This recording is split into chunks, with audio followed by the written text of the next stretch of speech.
Hey everyone, welcome back to More Than Just Task Management, your favorite daily podcast that helps you build a thriving business with me, Anna Angelova, and my favorite loyal co-host, Joris Minnesvan. Morning, Joris, welcome back. Good morning, Anna. Good morning, everyone.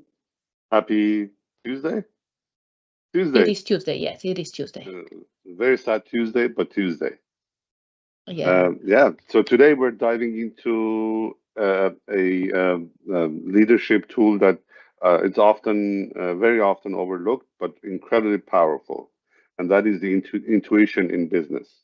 And we all have intuition in life and our personal relationships, but there is something called intuition in business. And yeah, absolutely. It's really overlooked. And the thing is that when we rely, like in business, you know how a lot of the conversation is about logic, data, things like this. And a lot of times, like feelings, emotions, and intuition are completely ignored. And yet, some of the Mhm. most powerful business leaders, when you read their biographies, when you read about how they built those corporations, all of them use their intuition. So Mhm. that's why today we want to focus on what it is and why it matters so much, and why you, as a small, mid-sized business owner, why you want to tap into this, why you want to use it, and of course, to give you a little bit of like a couple of steps to how to strengthening, how to start using it. Yeah. Let's start with what intuition is not. Definitely, it's not impulsiveness. That's not intuition. It's not ignoring the facts, and it's not absolutely positively. It's not guessing widely. It's when we talk about intuition, we're not talking about disconnection from reality. It's the opposite. It's connecting in what's in your gut feeling, and to me, gut feeling, both in life and in business, it's an accumulation of experiences and good or bad that are running in your subconscious. And as soon as you are in a situation, all of those accumulation of those experiences, the leftovers of them, they tell you something about what you're doing, what you're about to do. And if you're really strengthened it, which we'll talk about that later, you can count on it. Uh, So Anna, let us know what intuition actually is. yeah, so what you were saying, like, it's spot on about intuition, what it's not, right? Like, it's not being reckless and all these kind of things. It's not ignoring reality. And what you were saying about what it is, absolutely connecting the dots really fast, right? Based on your experiences, emotions, subtle cues, all these kind of things that, like, if you, and I remember when I started the MBA program, we had a couple of days we spent together before the year started at of that BMO training center. This is where we spent a couple of days together. And one of the presentations had to do something with intuition. And from there, I'm like, oh, wow, it makes so much sense. And ultimately, the fact is that uh, we don't have, like, although our brain is one whole thing, one entity, in a way, we don't have one brain, right? We have that prefrontal cortex, the one that's the most recently developed one, which is the analytical one, the one that helps us put things into our consciousness, right? We realize these things. We think about these things, and this one can process, I think, up to 7 things at a time, right? This is what it processes. But then the subconscious part of our brain, the one that's like the older part, it's an older part, and it's actually so much more powerful. It's like a supercomputer. And this is where, like, how I understood intuition at that time is exactly like our supercomputer, that subconscious part of our brain connects dots that our conscious just can't handle. Like, we there's so many things going on around us, so many data points that we collect, and our conscious mind doesn't understand all of it. Our subconscious does. And as it processes this, we get those intuitive hits, right? That gut feeling that there's something there. So this was Yeah, one way that I understood intuition at that time, and I really loved it. Like, intuition is ultimately rapid pattern recognition from this description, right? And then absolutely. as I continue to developing myself and learning things, and especially once I got more into the spiritual teachings and things like this, and some of the quantum physics findings, right? Ultimately, with quantum physics, like what we found out, so humans, right? We found out that the atom is not the smallest particle, that everything is energy. And one book that really made an impression on me was Deepak Chopra's book on synchronicities. And there he talks about the 3 levels of existence. The first is our physical world, right? The things that we see, touch, feel, all these kind of things. And then after that is the energy and information field or level of existence. And we are all energy and information.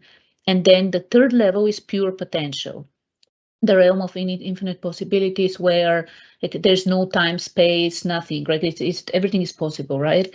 And from this perspective, since we are all energy, since we are all like we do exist in all these 3 levels, the thing is that we don't know, a lot of us don't know how to tap into the energy information and full pure potential levels.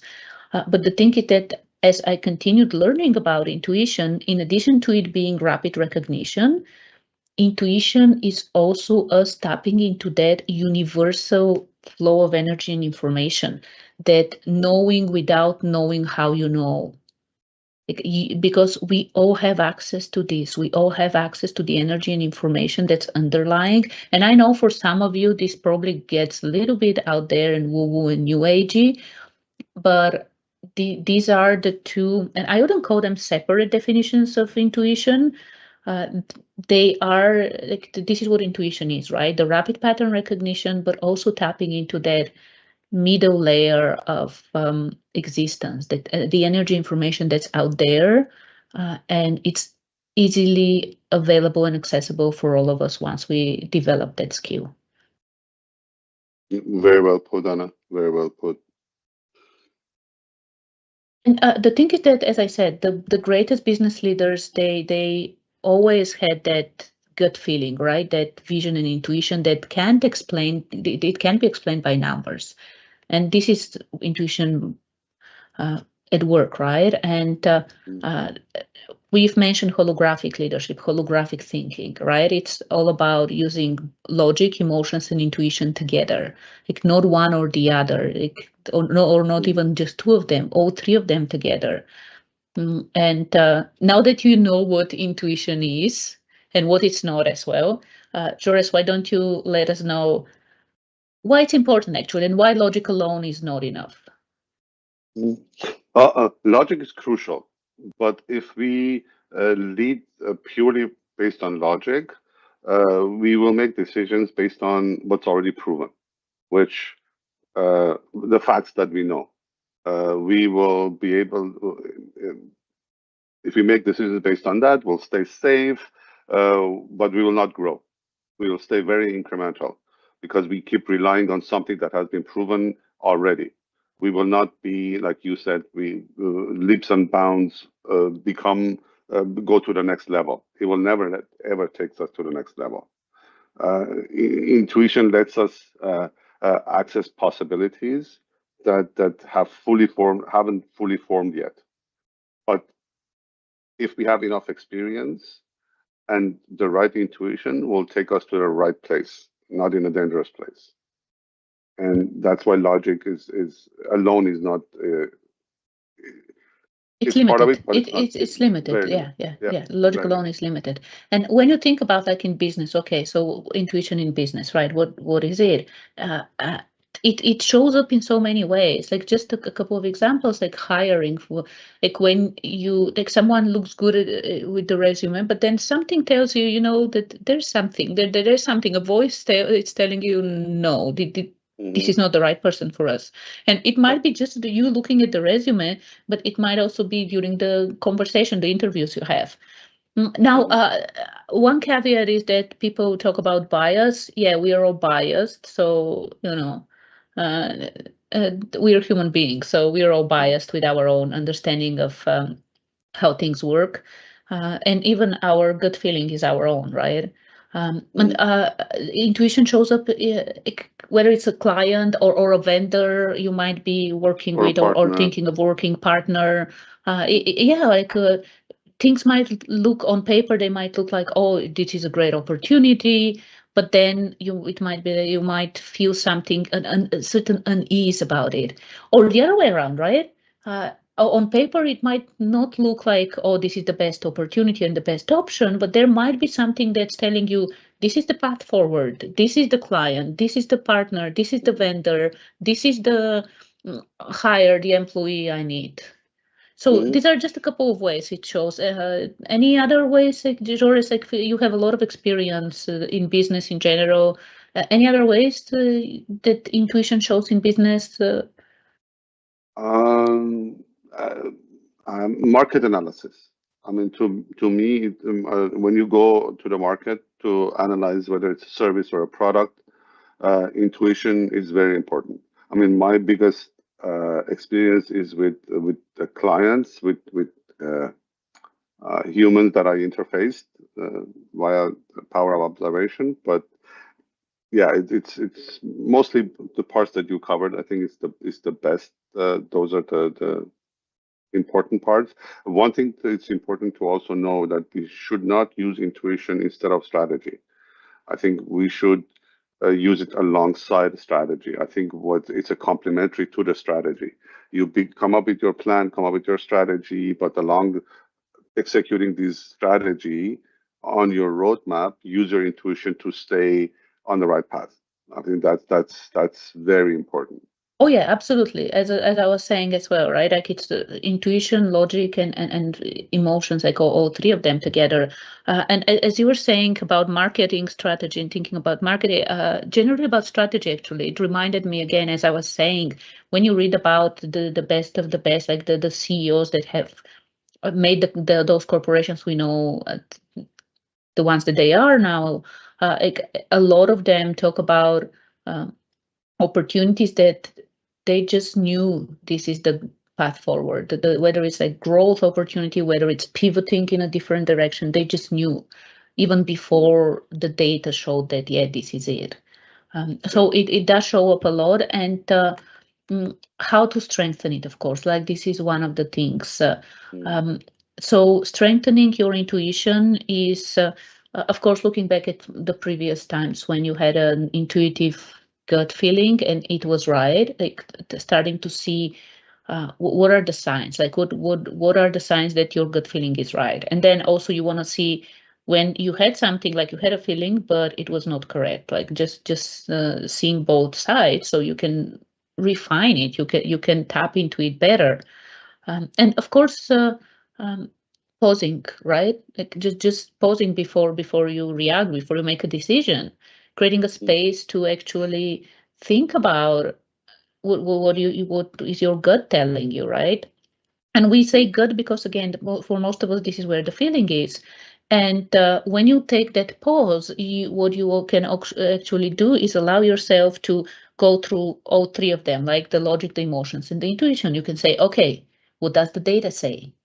What do we see as numbers? Logically, what makes sense? Then what do I feel about it? Like my emotions, where are my emotions about it? Like the decisions that we are making, how would I feel? How would others feel when we make this decision or move in this direction? And then intuition, right? Like what does my intuition tell me about this choice, about this path?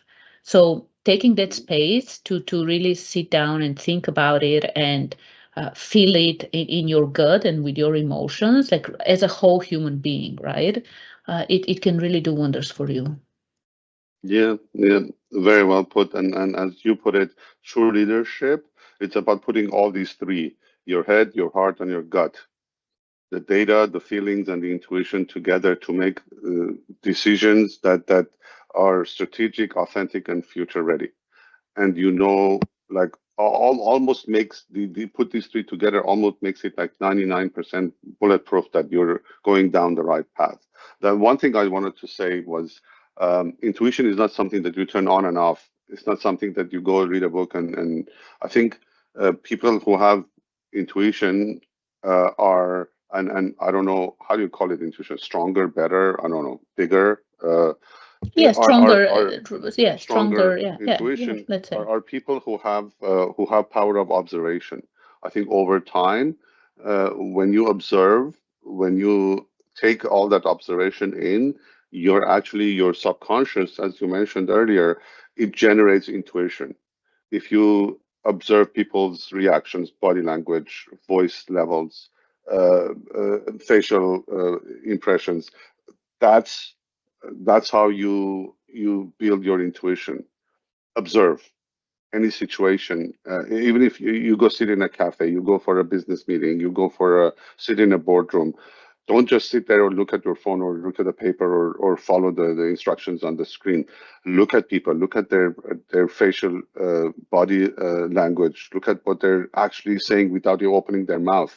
I mean, over time, this creates good intuition. Yes, absolutely. Because the data, it's like with the computer systems, right? Garbage in, garbage out. Like when you have, and we need, and with the so-called AI now, right? We need lots and lots, like huge amounts of data, and the same thing applies to our subconscious as well. Absolutely, absolutely. Right. And of course, you wouldn't be surprised that our action item for you today is, the next time you need to make a decision, like whether it's a small one or a big one, and it doesn't have to be just for your business, like it can even be in your personal life. Give yourself the space to pause and tap into your intuition alongside with logic and emotions, and see what happens, see how it goes. Yep, absolutely. Very nice. I love this session. I love these meta level. I've dealt with raw data and dry data for so long. I like this, the next level, talking about it very well.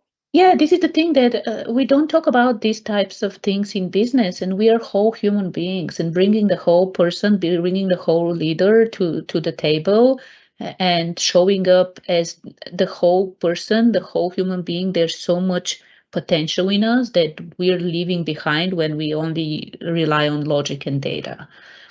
And that's why I want us to have these conversations. And yesterday I talked about emotional intelligence, and we will continue talking about these topics that are not really covered that much when it comes to business and life in general. So yeah, I love these conversations, and thank you for joining us today, Joris. And I'm looking forward to tomorrow when we will switch gears a little bit and talk about hiring. So if you are, oh yes, highly recommend you join us. I highly recommend you join us. And if you haven't subscribed yet, subscribe. We love hearing from you, and we'll be back tomorrow morning with another insightful episode. Have a wonderful day, everyone. I will definitely not miss that one. Oh yes, oh yes. All right. Thank you, everyone. Thank you, Anna. Enjoy your Tuesday.